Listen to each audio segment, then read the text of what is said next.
older and thus all-knowing, do you ever worry about the notion that nothing is permanent? No. Really?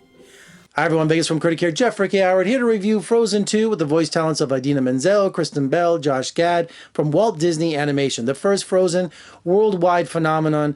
I was late to the party seeing it that year, and when I watched it, I must have watched it 5 or 6 times, got the DVD, watched it over and over, let it go. Everything you could ever imagine with Frozen, I was behind it 100%. It just...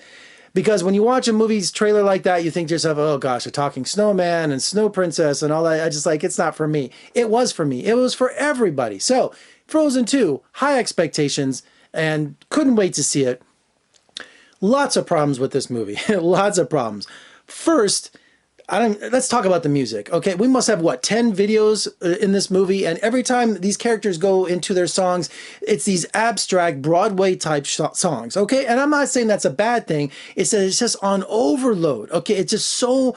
They try to progress the plot with the music, and it just becomes overbearing. It really does. These long-winded songs, and they just keep these abstract images and snowflakes and crystals and stuff. It just got to be monotonous.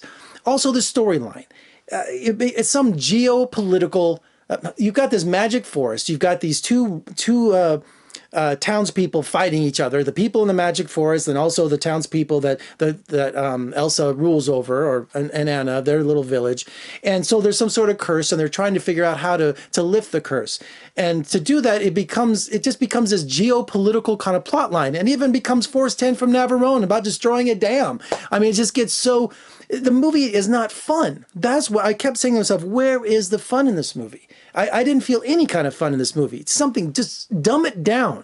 Have it just more simple for families, you know, because it just became so complex with the overbearing music videos to the geopolitical plot line. I thought, you know, I'm sitting here trying to keep track of everything. It's like watching Game of Thrones half the time. And then the other thing I have to complain about is that Disney has taken girl power to its nauseating apex, okay? Men in this movie, especially Kristoff, are reduced to these babbling buffoons. And it's just, you just talk about swinging the pendulum the other way, okay? Kristoff keeps trying to propose to Anna throughout the whole film. 2, 3, 4 times, and something always interrupts him. But he just doesn't, he's not allowed to help. He's not allowed, you know, I know it's sisterhood. I understand that. But I just don't like how men are represented in this movie. You know, where's the balance? Disney has just swung the other way. You know, and even, it just drove me crazy, you know, that he couldn't help out, or the men weren't any kind of worth in this movie. It just really drove me crazy. And just like I said, the music was overbearing. Even the reindeer got to sing. I mean, just like, you got to be kidding me. So I just thought this, you know, the saving grace is Olaf. Yes, Josh Gad saves the day. He's funny. He's heartwarming. He's got a great song that he sings again. Not as good as Snowman, but it's just a good... That was the best part of this movie. Every time he was on screen, every time Josh Gad, every time Olaf opened his mouth, I thought, thank God for Olaf.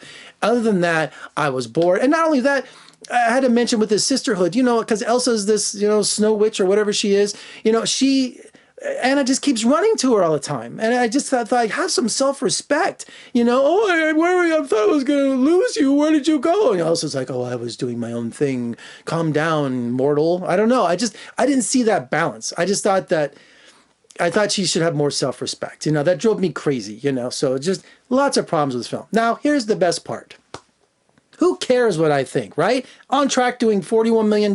This is going to be a tremendous success for Disney. There are kids lined up around the block. They're going to dress like their favorite character. Disney is pushing this thing bigger than life. Who cares what I think? If you like Frozen, if you want to go see it, absolutely. This is what I call a critic-proof movie. Who cares what I think about Frozen 2, right? I wish I could have loved it, but I went the other way with it hardcore. But people are going to see this and think it's the greatest thing since Chitty Chitty Bang Bang. That's a poor example. They're going to absolutely love it. And you know what? Good for you, because movies are art and they're all subjective, and I see something different than you did. So go see Frozen 2 if you want to. But I'm telling you, parents, you're going to be checking your watch. I thought it was 2 hours long. It was way under that. It just didn't move well at all. So there, okay? Do not send me hate email. Do not leave horrible comments. I just didn't like it. Is that okay? I didn't like it a lot. So go see Frozen 2. at your own risk. All right, I'm Jeffrey K. Howard in Las Vegas. That's not my traditional output. I'm all upset now. For more reviews and interviews, surf on over to my website, vegasfilmcritic.com. Check me out on social media, Facebook, Twitter, Instagram, and on YouTube. Make sure you subscribe, comment below. You agree with me, or are you going to tell me I'm full of snow? Though I can take it. Bring it on. I'm Jeffrey K. Howard in Las Vegas. Thank you for joining me. Just let it go.